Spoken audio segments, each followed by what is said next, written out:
Entertalk Radio, you're in to all things music.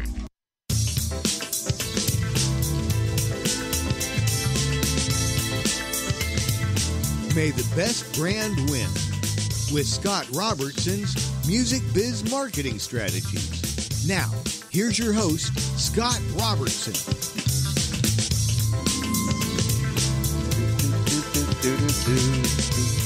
Hey, happy Friday, everybody. You are tuned to May the Best Brand Win on Entertalk Radio, the undisputed leader in music biz talk. I am Scott, your host, a man who is freshly back from the big Summer NAMM in Nashville, where I ran into a lot of the crew from Entertalk Radio. Actually, I really just ran into Florentino from Entertalk Radio. That was the crew. That was 100% of the crew, Florentino, walking around. But in the booth today, helping us out with the big show, is Cedric, the entertaining mixer. How you doing, Cedric? Doing all right. Sorry I couldn't join you at Summer NAMM. Yeah, man, you should have joined us at Summer NAMM. That was supposed to go, but he was feeling a little under the weather. So I've heard that. Now Tino's sick. But you know, Tino's enough to represent for everyone there. Dude, he represented. He was like cameraman. He's dragging cameras around. And I was like, man, you're CEO. What are you doing dragging all those cameras around? And he said, man, hey, I do it for the people. I do it for the people because I care, honestly. There you go. Well, it was a good show. I tell you, it was fun. A couple of takeaways just from Summer NAMM before I get started on all the marketing funness. A couple of things that I noticed at the show were that, first of all, that Fender had a really big booth, like a really gigantic, ginormous booth in the back, and way too big for a Summer NAMM booth. You go to Summer NAMM and most of the booths are like, 10 by 10, 20 by 10 by 20, 20 by 20, like that. It's kind of a smaller booth kind of show. And then you have this monstrosity in the back that was Fender's, and I was just kind of like, wow, that was quite a thing, got to say. And they had Brad Paisley at their booth and a few other things. They were making noise, at the show, which is probably pretty good. It's good to have those kind of anchor stores, around the mall that is a trade show. So, but that's one thing that you couldn't help but notice. Another thing that I noticed is that there's a lot of outlier kind of companies that are really bringing the innovation. There was a company called Polyexpressive that was showing some guitar pedals that basically you can. It's like almost like a car floor mat that you can assign various regions to trigger various patches for your guitar rig. But pretty cool because you, instead of having this complicated pedal board and all these pedals and power supplies and all this kind of stuff, you just roll this stupid thing out and it's like wireless. And you just start stomping on it, and it has little connectors back to all of your processors and stuff. So that was pretty cool. There's another company called Xylia that showed a 360-degree microphone that could capture band practice. Everybody just plays around this 360 microphone, and then based on the direction of kind of where you were in the room, you can isolate those tracks, and you can kind of have a very good multi-track recording of a bunch of people jamming together in the same room. So I thought that was kind of an interesting one. There's a few other things like that. Overall, I think NAMM said attendance was up. And one thing that I got over and over again, from the, one of the keynote speeches was about kind of the future of retail. And, retail in this country is in trouble. There's no doubt about it. Since 2008, it's been the biggest retailers that you can name have been seeing a pretty sharp, steady decline, and as the more dominant, Amazon.coms of the world, sort of take over. But I think, since you have an audience that's primarily made up of music products retailers, I saw a lot of those folks, that were, really kind of showing the stress of, well, how am I going to make it, in retail if all these other companies, aren't going to be making it in retail. And, there's no easy answers for that, but certainly the brand, of the store, the connection that you make with your customers, the ongoing stuff. People ask me kind of, how I would do it if I was in retail. And I said, well, like everything in marketing, you gotta make a case for why you're better why you're a better choice, a better thing, a better, that's 100% what we're going to, what we do. So I think it comes down to a lot of that, no easy answers certainly though about retailers, but it was a good show. My client I was there with, Band Lab Mono did really well. We had a good time, if I sound different today, by the way, I've got a new mic from another one of my clients from Neat Microphones and Skipper Wise over there. And it sounds, it's a great microphone, by the way. It's called the B-Caster. Very, very cool. I mean, anything designed by Skipper and Martins over there is going to be fantastic. And that's why the show probably sounds, I don't know, deeper, more powerful, more expressive, if you for lack of a better word.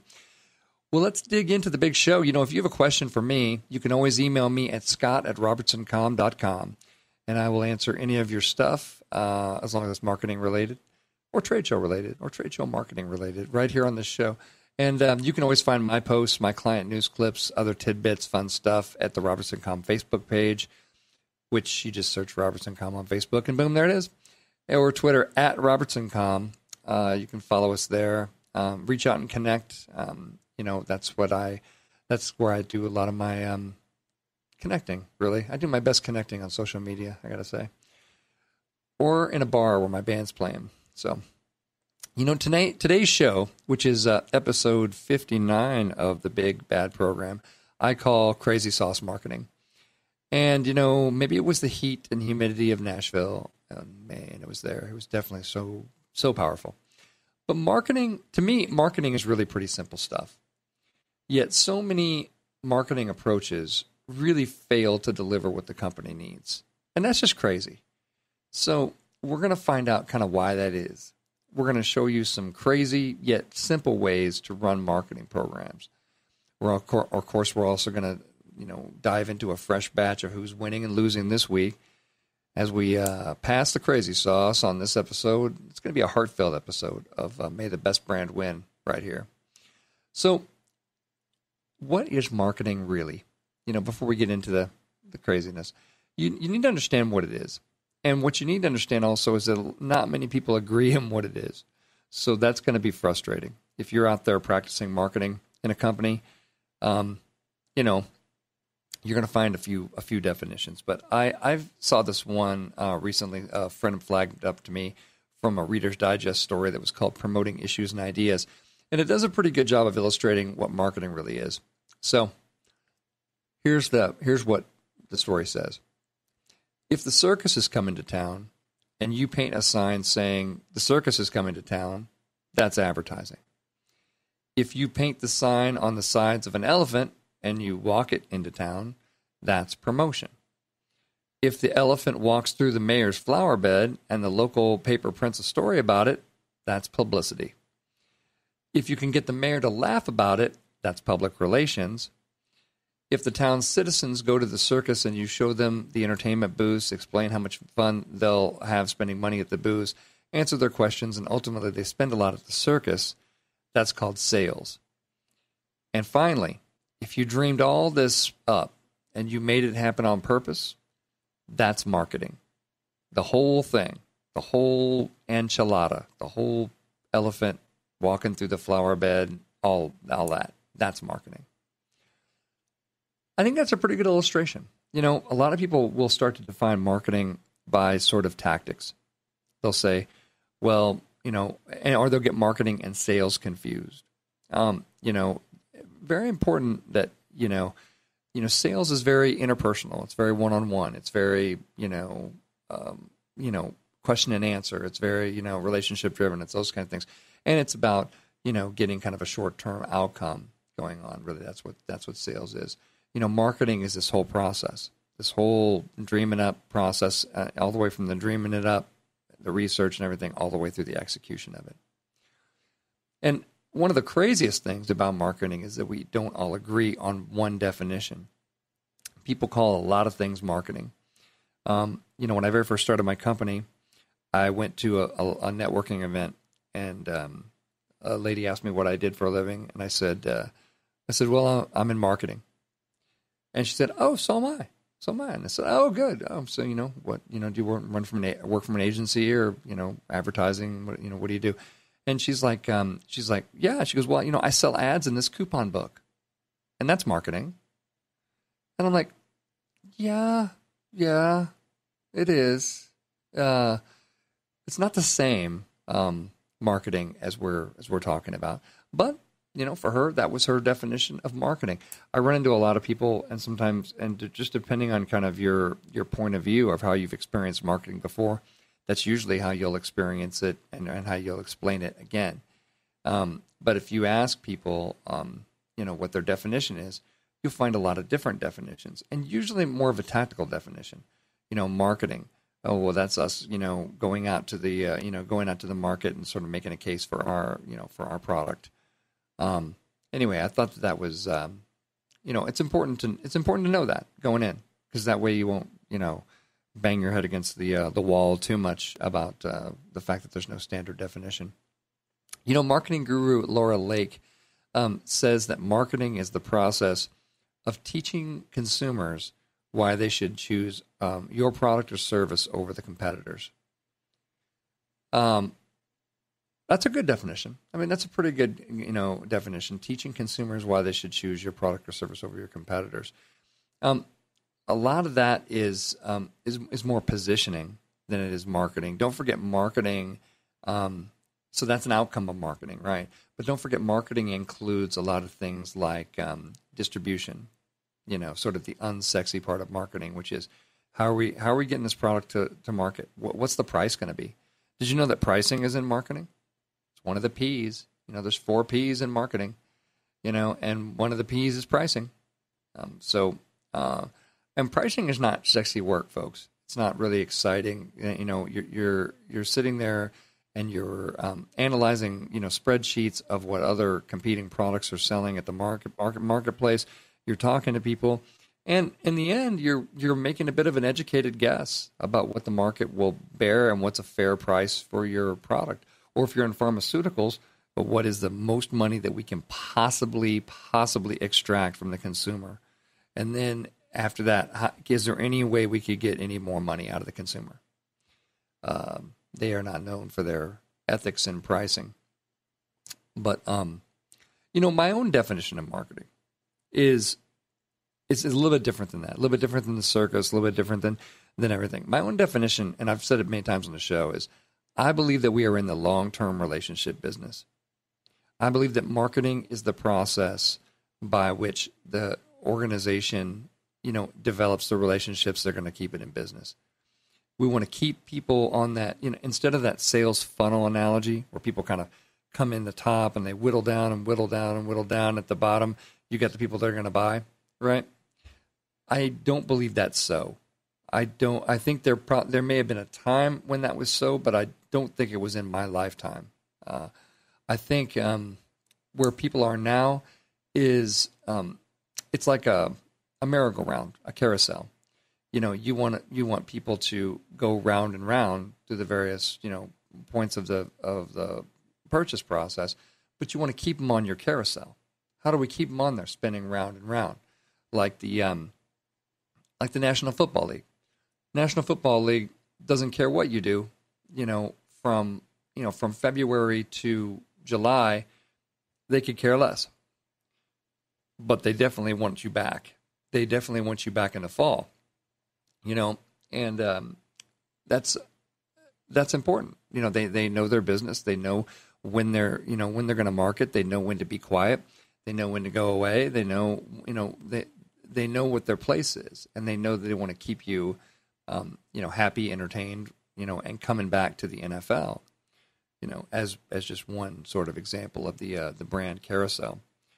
A recent article that talked about 4 forces that are revolutionizing marketing.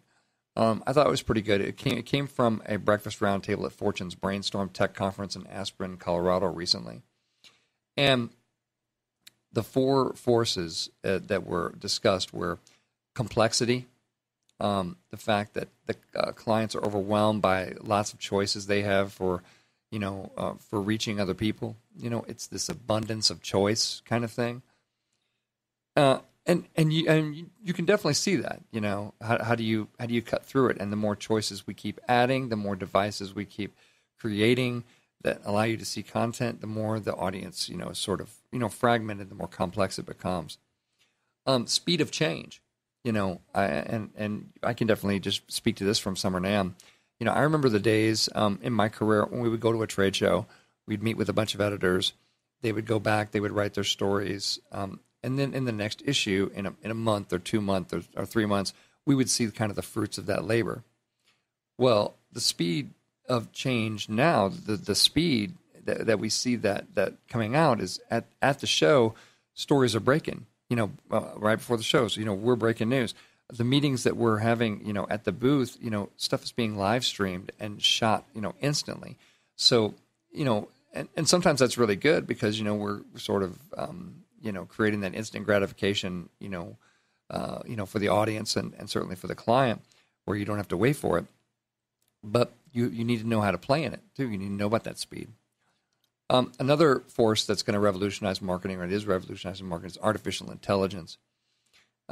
They basically say, what these guys say is it's how are you going to make sense of this flood of data that companies now face? Artificial intelligence, a lot of people say, well, it's going to disrupt marketing and it's going to take marketing's place. I mean, I doubt it. I doubt it because not in any sort of short-term kind of thing, because there's a lot of nuance in marketing. There's just as much art as there is science, and computers aren't great at art, to be honest. So that's what I would say. And then the last trend that I sort of touched on with the carousel thing is that marketing doesn't end with a purchase. The marketing officer's job is not just to drive purchases, but to create brand enthusiasts. And marketers need to take ownership of the entire customer experience, which is why we're in a lot of things these days that we didn't used to be. If you have the marketing title and the assignment, you're responsible for that entire customer experience, and that means customer service, that means complaints, that means lawsuits, that means the good and the bad and the ugly. It's not just about sitting behind a desk and going, well, here's our new tagline, and we decided to do it in blue this year, and I'll be on the golf course if you need me. That's not like that. We're talking about all kinds of stuff, all kinds of crazy sauce marketing here on the big show today. Come on back. We're going to tell you who's winning and losing on this episode of May the Best Brand Win on Entertalk Radio. See you in a few minutes.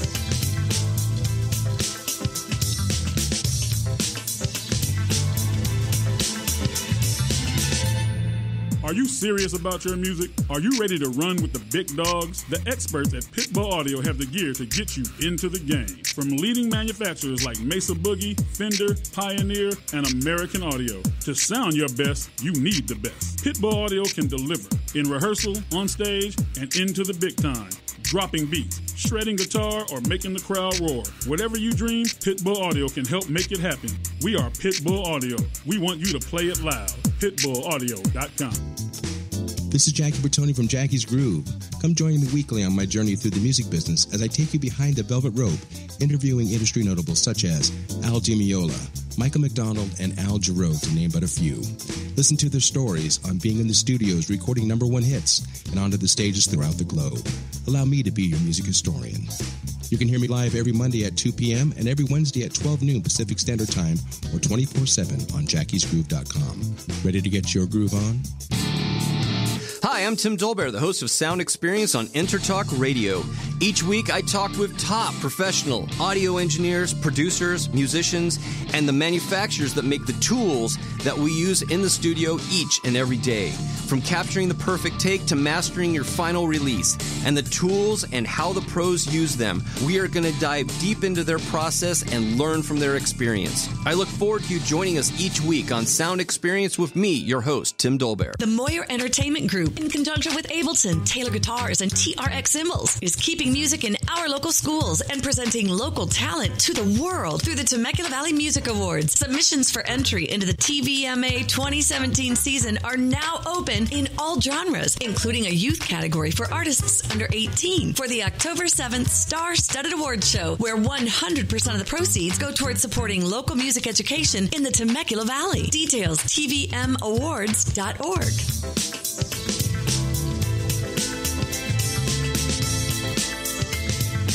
May the best brand win with Scott Robertson's Music Biz Marketing Strategies. Now, here's your host, Scott Robertson.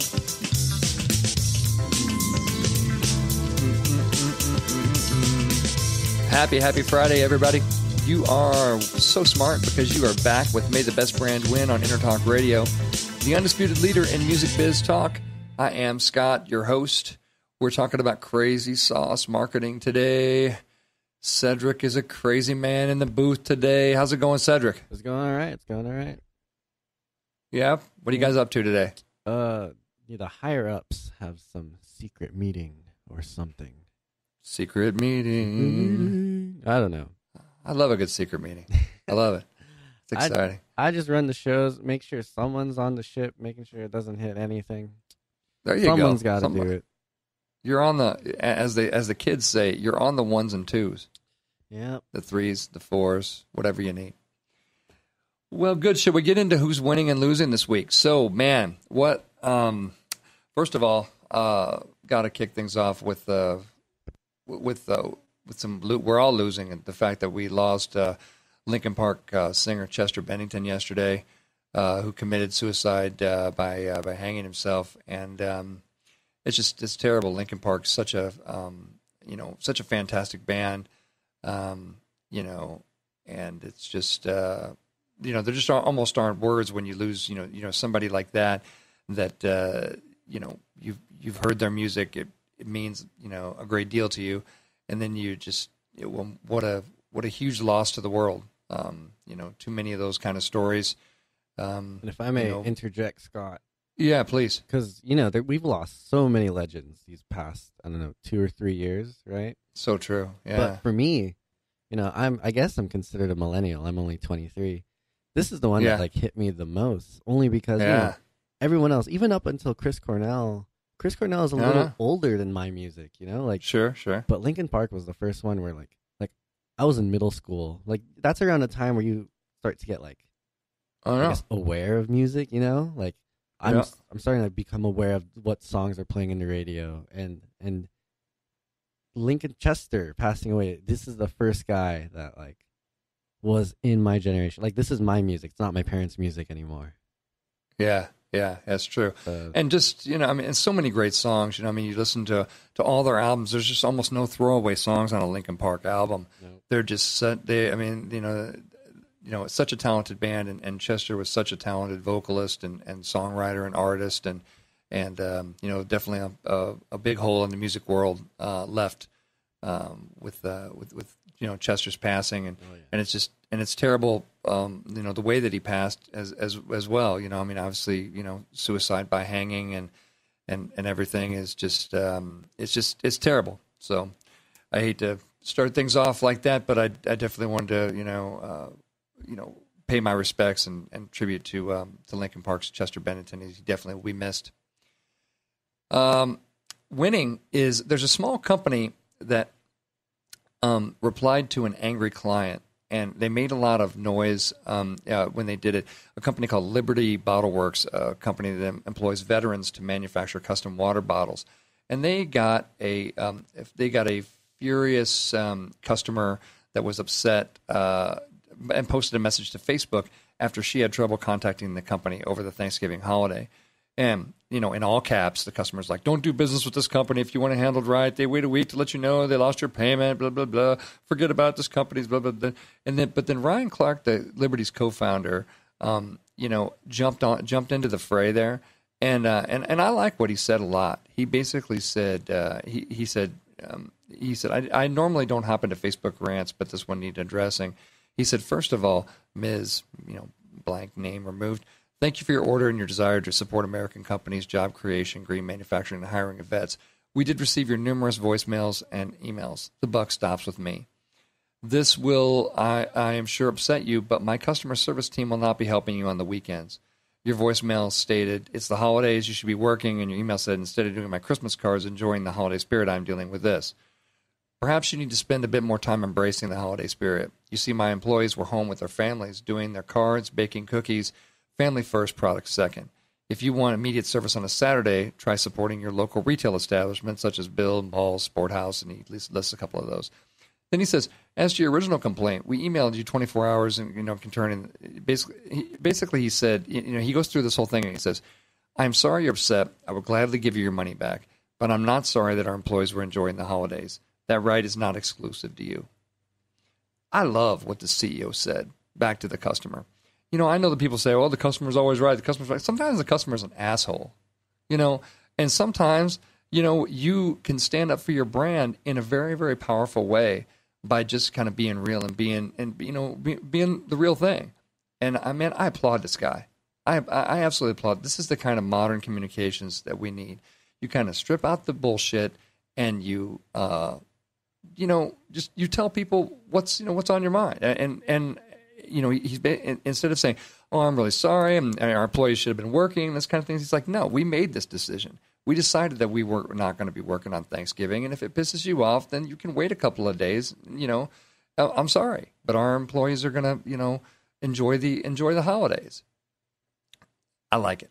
I think it's good. I think more companies need to do it. I think more companies need to, when you have a stance like that, you need to back it up. And I would do business with this company in a heartbeat just from seeing the way that they handle things. Winning this week, you're going to be winning after you hear this. So, Jefferson Graham on Talking Tech has a really cool thing on there today called silly Siri tricks. So if you have an iPhone, and I'm going to give you one that Jefferson gave to us today on USA Today, all you have to do is say, "Hey Siri, I see a little silhouette of a man," from the Queen song. And Siri will complete the rest of the song lyrics for you. It's really kind of fun. It's dumb. I get it. But you should do it because it's funny and it kind of makes us laugh, and sometimes we need that. So anyway, I'm just throwing that one out there. Samsung is losing. No more phones on fire, thank you. But Samsung has their own digital assistant called Bixby. And the way that they have described their male and female assistants is starting to, this is their voice assistant that it's just now coming out. But the way that they've described it, and users on social media are already noticing the company's loaded sexist characterizations of its male and female voices.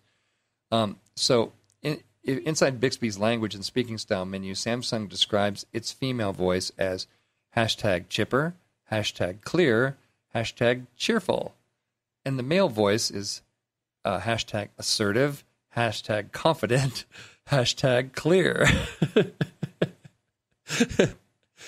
Oh, come on, Samsung. I mean, how can one company step in it this much? I mean, sooner or later, it's got to fall to somebody else, right? But here they are again. So, yes, that's sexist. The female is not chipper and cheerful, and the male is not assertive and confident and clear. Stop it. It's just, you think things through, Samsung. Here's a company that doesn't think a lot of things through from what we see on the output side of their business model. We see phones catching on fire. We see, lawsuits. We see the TSA saying you can't bring a Samsung phone onto the flights for a long time. We see them on the software side offending both males and females with this characterization of the Bixby thing. My advice to Samsung is, just start thinking things through. Start bringing some people in there that aren't yes people, that aren't going, yes, sir, that sounds really good to me, sir. That sounds fantastic. And people just stop kissing ass and tell people the truth. I mean, honest to God, you got to save your companies from stuff like this. It's very, very important. Should we talk about Sean Spicer? I don't know if this is in winning or losing or just information, but Sean Spicer, the White House press secretary, resigned today after denouncing chaos in the West Wing and telling President Trump that he vehemently disagreed with the appointment of New York financier Anthony Scaramucci as communications director. So Spicer resigned, and now I see from the news feed earlier this afternoon, it looks like Mike Huckabee's daughter, Sarah Huckabee, is going to replace him in that press secretary job. I don't know what you would call this. I think Sean Spicer was losing for a good long time. Whenever you're portrayed by Melissa McCarthy on SNL, I think you're losing. I certainly don't think that you're winning if that's the portrayal that's happening of you. So let's put that in losing. Let's just keep that in losing, and just so you know, that's what's happening with the whole Trump White House and the PR side of it. Should we talk about virtual reality for a second? I saw a really frightening, crazy story. It's called "Cartoon Bunnies Are Hacking Your Brain," and it's all about it's all about this new game from Baobabs, which is all about cartoon bunnies, right? But it really is a little bit more investigation on VR. And one of the things that is frightening about this story that came out a few days ago is that there's a little blurb in it that talks about some research by Stanford that suggests the kind of flirtation has the same effect in virtual reality as it is in real life. So if you flirt with, I'm going to presume, the cartoon bunny in virtual reality, then you experience that. When you remember an experience in VR, your brain's hippocampus, which regulates emotion and memory, it lights up just as it does with real recollections. This is going to be fascinating for VR as they start to study this stuff, because what we're starting to understand is that our human brains cannot tell the difference between virtual reality and reality. The things that light us up in real life will light us up in virtual life as well. And that is scary and freaky and all those kind of things. I'm going to put it in losing and weird and scary. As more VR comes to market, we're going to learn a little bit more about this, and I guess we're going to get better at it. But I think that the warning bell should be ringing right now in people's heads, saying, if this VR experience, is going to trick our brains, and actually we're going to be able to fall in love with characters and flirt and have these real emotions based on these virtual things, then things that can be used for good can also be used for other purposes. So I would just kind of keep that in mind as developers are developing this kind of stuff. So we're going to put that in losing and / creepy. Everybody's losing because we're getting too many robocalls. People with landline home phones, had unwanted marketing calls forever. But now, of course, these spam calls have made our way to the mobile phones. I've talked about a lot on this show as well. And if you've noticed a surge in annoying robocalls on your smartphone, you're not alone. There are an estimated 2.5 billion automated calls being made each month, according to UMail, which offers a robocall blocking app. My favorite robocall blocking app, by the way, is called Nomo Robo. It's like $1.99 $1.99 a month, but it's really, really worth it. I say it's like the best $1.99 that my business spends, because it sends these calls directly. First of all, it identifies them as this is a potential PBX. It's a robocall, and then it sends them directly to voicemail purgatory. So you don't have to answer it. You don't have to think you're going to miss an important call. It's really good. But FCC Commission Chairman Ajit Pai said robocalls are a top consumer complaint. And he said that the FCC gets more than 200,000 complaints each year concerning unwanted calls. And the FTC said it received 5.3 million complaints about telemarketing calls in 2016. So, the FCC wants to they want to crack down on this. Obviously, they're getting a lot of they're getting a lot of noises happening in this space. One thing I will tell you that if robocalls are part of your marketing strategy, stop it.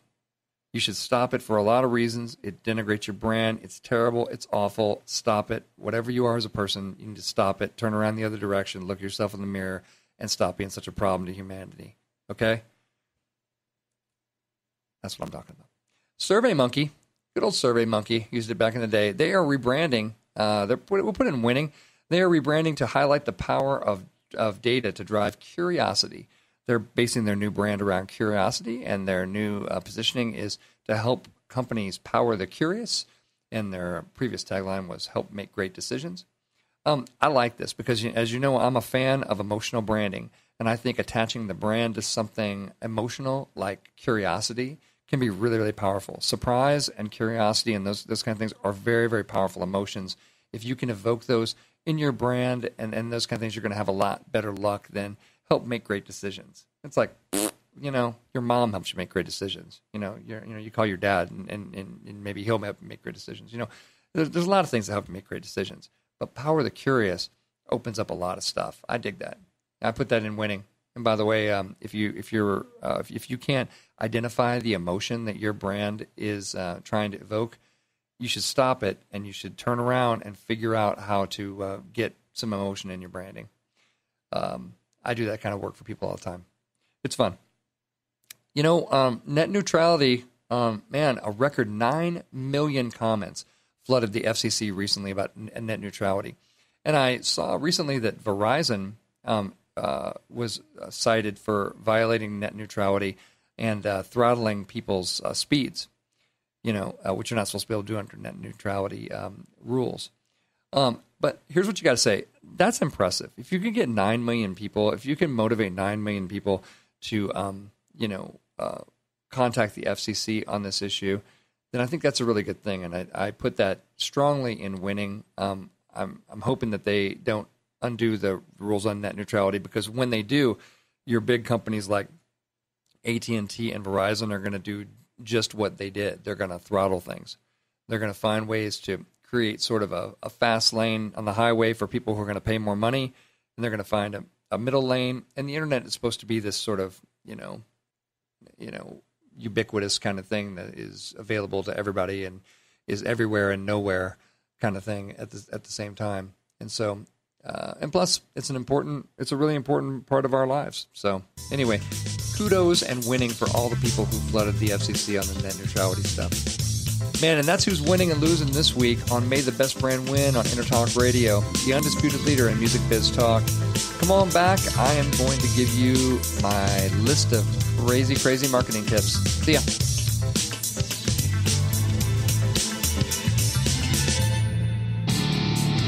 Hi, I'm Tim Dolbear, the host of Sound Experience on Entertalk Radio. Each week, I talk with top professional audio engineers, producers, musicians, and the manufacturers that make the tools that we use in the studio each and every day.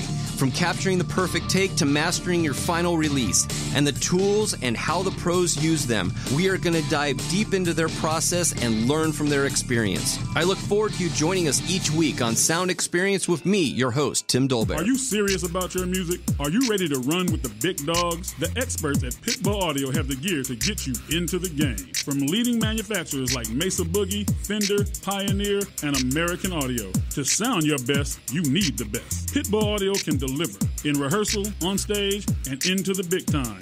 Dropping beats, shredding guitar, or making the crowd roar. Whatever you dream, Pitbull Audio can help make it happen. We are Pitbull Audio. We want you to play it loud. PitbullAudio.com. Make this your vinyl night. I'm John J.R. Robinson, and every week, music creation comes alive through stories, experiences, and sounds when vinyl records filled our hearts and minds. My friends and I share our tips and techniques used in creation of iconic tracks for recording artists such as Michael Jackson, Eric Clapton, Quincy Jones, and Steve Winwood, to name a few. Vinyl has emerged hot, and the soul of vinyl defines art and passion which burns deepest at night. Tune in every Wednesday at 2 p.m. Pacific Standard Time on EntertalkRadio.com. This is Jackie Bertoni from Jackie's Groove. Come join me weekly on my journey through the music business as I take you behind the velvet rope, interviewing industry notables such as Al Di Meola, Michael McDonald, and Al Jarreau, to name but a few. Listen to their stories on being in the studios recording #1 hits and onto the stages throughout the globe. Allow me to be your music historian. You can hear me live every Monday at 2 p.m. and every Wednesday at 12 noon Pacific Standard Time or 24/7 on jackiesgroove.com. Ready to get your groove on?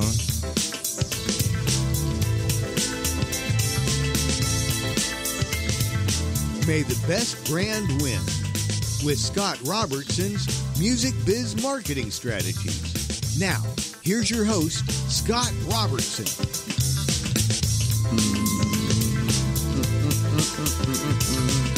Hey, happy Friday, everybody.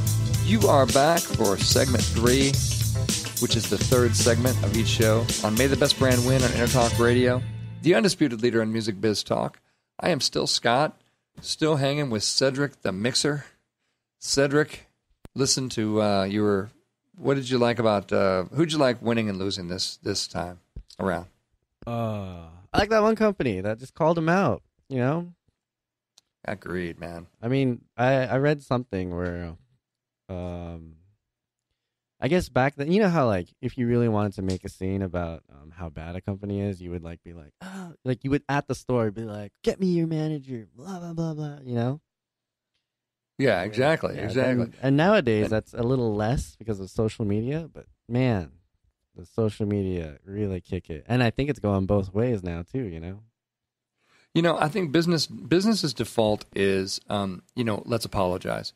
Let's apologize whether we're right, whether we're wrong, whatever. Because, and rightfully so, you want to keep the relationship with the customer. But one thing that I will say is, the customer's got to be in the realm of being truthful. The customer's got to be. And if they're asking you to kind of go back on something that's a strongly held principle of the company, I think the CEO did exactly what you want to see. Well, especially gets ridiculous around Black Friday. Like this is the day after Thanksgiving. Like everyone went around the table, said what they're thankful for, and then literally next day they're rioting over like $100 extra off a TV. Like, come on. It's so true. It's so true, man. So to see a company kind of like step up and do this and say, you know what, the bottom line doesn't matter as much as the values that we hold. That was pretty cool to see. Yeah, absolutely. And I think somebody asked me yesterday. I was at an event, and they asked me. They said, "Do you think that President Trump's use of Twitter and sort of his frank, direct style that's sort of kind of unvarnished by corporate communications in any way?" Is that going to change, a company's communications, seeing that? And I said that, I think that it will. I think that, executives have been waiting to be given permission to be human for a good long time. And I think it is largely my profession for the longest time and the legal profession that have, advised them to, we got to make sure we've got the right, optics and talking points and messaging, and we've got to make sure we don't, admit to any type of liability that's going to, help us, that's going to make us lose in the small courtroom, that kind of thing. But I do think it's changing. I do see it changing. And really the audience is what's making it change. The audience is thirsty for the truth, the actual truth, the no bull crap. What is the actual truth? And I don't think in any time in American history we've ever gotten quite such a direct stream of consciousness feed from our leader than we get today with Donald Trump. So, like it or lump it, I think he's changing the game forever for everybody, because you were going to become used to getting the truth. And when you start to see the BS against that, you start to see the polished statements and those kind of things, then people are going to start calling BS on that. And they're going to say, well, that's not how you really feel. Some lawyer wrote that. Like, what was the United Airlines thing that we saw? And the guy said we were, we're very sorry we had to, after they dragged the passenger off and, kicked his butt or whatever, They said, we're very sorry we had to reaccommodate these passengers, this kind of thing. And everybody's going, where did you even get that? And later it comes out, he goes, well, our lawyer told me to say it. It's like, hey, I got friends that are lawyers too. Don't ever let them speak for you, okay? Don't you ever let lawyers speak for you, because they're taught to speak in a completely different way that obscures the truth. That's not going to work out in the long-term relationship game, kids. You got to make sure that you are, have your feet on the floor and are speaking in a way that people in the world here can understand you. So that's one thing that I would say. I digress, but that's I promised you in this segment that I would give you some tips, because what's a show without tips, man? This is Scott's list of crazy marketing tips. This show is entitled Crazy Sauce Marketing, so this is my crazy sauce marketing tips. Tip number 1. Know what marketing is and isn't to you and your organization. Be able to answer that question easily, and make it your definition. Your definition that works for you. You understand now from the first segment that there was a whole boatload of other definitions of marketing. You heard me define it as long-term relationships. You heard, the whole circus analogy, in the early part of the show. You heard Laura Lake's, definition about teaching consumers why they should choose your product or service over your competitors. It's very important for you to be able to define what marketing is and is not to you and to your organization. If you have marketing in your title, you need to make sure that everybody in the organization shares your definition. I don't care if you have to set a meeting and say, in this meeting, we're going to discuss what marketing is to us. And we're going, and that's fine. And then you come out of it with like kind of a, Declaration of Independence type of document that everybody signs and says, and this is what we agreed marketing is to us, right? I think it's really important. You don't want to leave that stuff in the realm of assumption. If you leave it in assumption, you, as Samuel L. Jackson says, you're going to make an ass out of you and umption. But that would be my tip. I would say absolutely make sure that you have a good definition of what it means to you, because that definition is going to drive your yeses and your nos for what comes in, depending on what your definition of. You heard me define marketing as long-term relationships with customers. We're in the long-term relationship business. So if that's your definition of marketing, then when people say, well, we should do a retargeting campaign where we have ads that just follow people around from website to website, and eventually they'll break down crying and will finally just click buy from us. And we'll get their money and screw them. If they're left in a heaping pile of tears, well, then that's their freaking problem, right? But if you have my definition of marketing, you would never do something so stupid as that, because you understand that, when they wake up from this, short-term insanity and they purchased from you, they're going to be mad at you for all the following around and the creepiness, and they're going to be mad. Actually, they're mad at you long before that, because when your ads follow them around, they're going to start getting upset, and then the FTC is going to open up a file on their desk with your company's name on it for a company that engages in retargeting activities, which they're going to deem illegal, by the way, within the next calendar year. So all of you digital marketers out there that think you're clever with your retargeting, yeah, you're about to drop. Because of your irresponsible behavior in our profession, you're about to drop. The federal government is going to drop some regulations on what can and can't be done in terms of internet communications and ads when it comes to cookies and privacy violations. Thank you. By the way, thank you for that. We appreciate your irresponsible use of marketing to the point in which you're going to get the FTC involved in our business one more time. That's crazy to me, by the way. That's crazy. It's crazy to me that anybody could sit there and come out with a sentence that I think we should have ads that follow people. It's like, have some confidence. Have some confidence and some trust and respect of the audience for once in your awful life. Seriously, please do that. Very important. Tip number 2, base everything on solid research. When I see marketing approaches that get sideways, it's usually because the research got sideways. And, or because it's actually because they're not doing the research. I read an interesting article. It was talking about quantifying public relations today. And they said that, there are so few companies that are willing to invest the qualitative research that's necessary to determine if you're really kind of moving the needle on human behavior and human perception. Because it's expensive work. It's actually in that article, I thought it was really interesting. They said for every dollar that you spend on outreach, you should spend 25 cents on measurement and research. Research/measurement, data, those kind of things. And I think that is a very good rule of thumb. I know it's not done often enough. I know plenty of people where when I work with them, I say, well, here's how we're going to measure the program and this kind of thing. And they're like, well, they're like, don't have any time for measurement. They're just like, well, let's get on to the next thing that we're going to send out. Why do we have to spend all this time on measurement? And I'm like, well, because it's a big deal in marketing, in what we're doing here. It's really important. The research part, which I know isn't as exciting as let's do a product launch, or let's launch a company, or let's buy and sell a company. It's not as exciting as that. I get it, and I know that people are excited to get out there and start talking. They can't wait. But wait until you have research, because the research can really take you in some different directions, and some much smarter directions.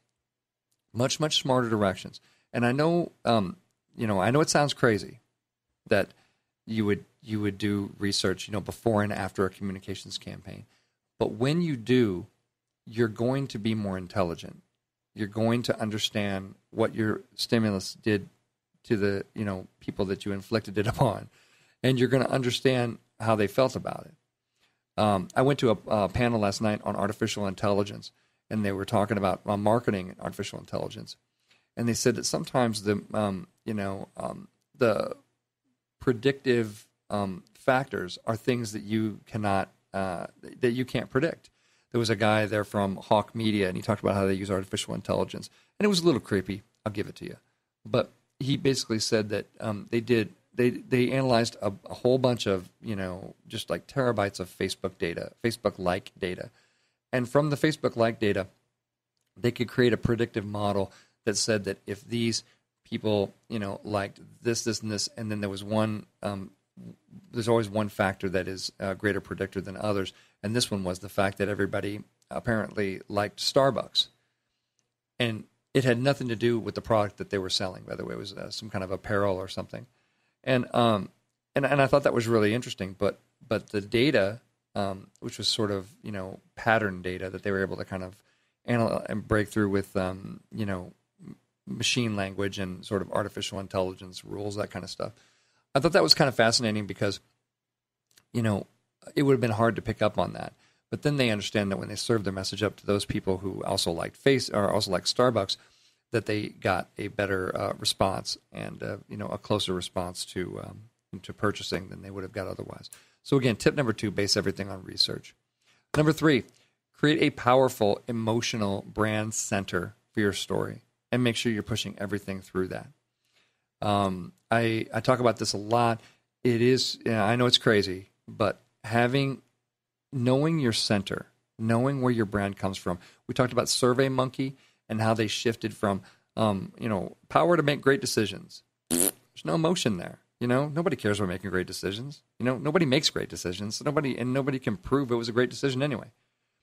But the power of curiosity, you start getting into surprise. What could you learn? That kind of thing. That opens up a whole, the hippocampus that we talked about that regulates emotion. Well, that sucker just lit up like Six Flags on Friday night.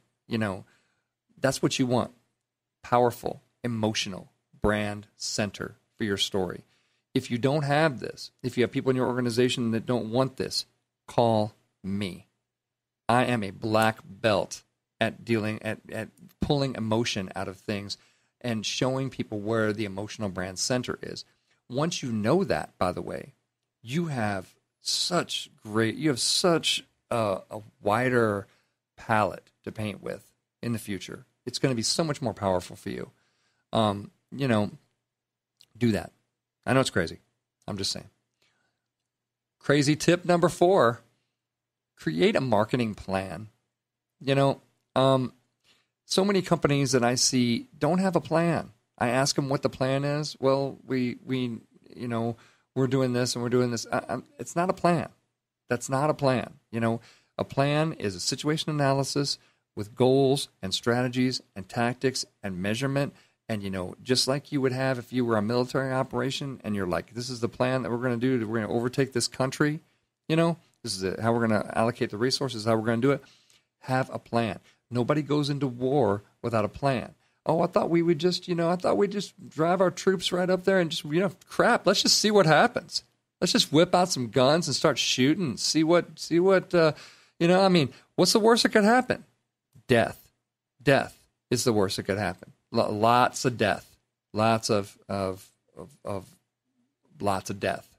So, same thing in marketing. Have a plan. It stuns me. It is crazy to me that not to have a marketing plan. You must have it. You just must. I'm tired of going into meetings with people and they say, well, our marketing is not working. I'm saying, let me see the marketing plan. Well, we don't have one. I'm like, would you care to guess why the marketing's not working? Assign a value to everything that you're doing. Again, as I said before in the research tip, make sure that you're measuring everything. Measure. Very, very, very important to measure. Because you need to know what's working. You need to know what's working. You need to know what's not working. You need to know what we can kick out. We need to know what stuff is really getting something done. And you can't do that unless you're measuring. And you got to do that in an unbiased kind of a scientific laboratory-esque kind of methodology. Very, very important. And my last tip for you guys today here, my crazy tip, is have fun. Marketing is fun. Don't be a scowler, a serious marketer, somebody that comes in the room and is going to lay down some serious marketing knowledge on you. I have almost 30 years of marketing experience. I've had fun in every single one of them, folks. Life is too short to not have fun. And marketing is supposed to be fun. And you're going to be a lot better marketer if you're having fun. I was in a meeting the other day. There's this other marketer there or whatever, and she didn't crack a smile the whole time. It's like, I don't know how people work with people like that. The world, just so I can shatter your serious expectations, the world is a fundamentally stupid place, right? There is enough stupid to go around this entire world about 15 times, So don't be the serious person. Have fun with this stuff. What have we learned today? Marketing is crazy, and it has many definitions. We need to find one that on which our organizations and companies can agree, and then we want to use it to create those long-term relationships that are going to drive our success. There are so many marketing tactics, but there needs to be a plan, a strategy, and explains what we're doing, why we're doing stuff, as well as when and how. Doing those things right is the difference between being eccentric and just being plain old crazy sauce. Rock on, marketing fans. Until next week, this has been Scott Robertson, host of May the Best Brand Win on Entertalk Radio, the undisputed leader on music biz talk. Have a great weekend. We'll see you next week. You know what's all around you every waking moment of your life? Marketing. You're choking on it. I'm Scott Robertson, and when it comes to strategic PR, branding, and marketing, I've seen it all. And actually, I'm still seeing it because bad marketing never sleeps. Join me each week on May the Best Brand Win, right here on Entertalk Radio, and learn how to make the marketing for your brand unforgettable. Hi, this is Tim Dolbear from Eclectica Studios. I'm a full-time mixing and recording engineer. I work with Grammy winners, labels, and indie artists, using state-of-the-art digital mixing and restoration tools and the very best in analog gear. Really, though, it's my ability to bring tracks to life and fulfill your vision for your music. This has made me sought after by producers and artists worldwide. So spend your time working on music and not chasing a mix down a rabbit hole. Go to timdolbear.com and check out our free one-song mix offer. Are you serious about your music? Are you ready to run with the big dogs? The experts at Pitbull Audio have the gear to get you into the game. From leading manufacturers like Mesa Boogie, Fender, Pioneer, and American Audio. To sound your best, you need the best. Pitbull Audio can deliver in rehearsal, on stage, and into the big time. dropping beats, shredding guitar, or making the crowd roar. Whatever you dream, Pitbull Audio can help make it happen. We are Pitbull Audio. We want you to play it loud. PitbullAudio.com. This is Jackie Bertoni from Jackie's Groove.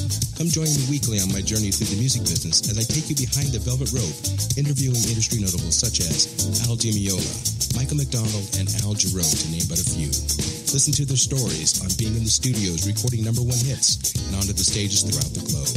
Allow me to be your music historian. You can hear me live every Monday at 2 p.m. and every Wednesday at 12 noon Pacific Standard Time or 24/7 on jackiesgroove.com. Ready to get your groove on?